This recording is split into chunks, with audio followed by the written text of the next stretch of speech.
Alright guys, final update. New relay. Oh, getting old sucks.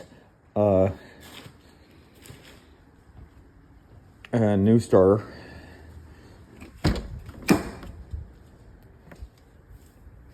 And magic.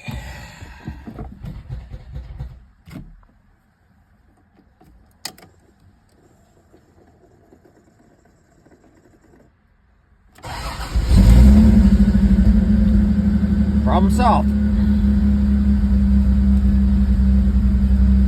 Hope that helped somebody else.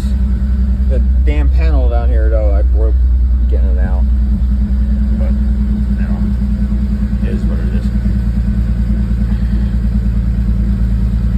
So there you go. That's how you fix it.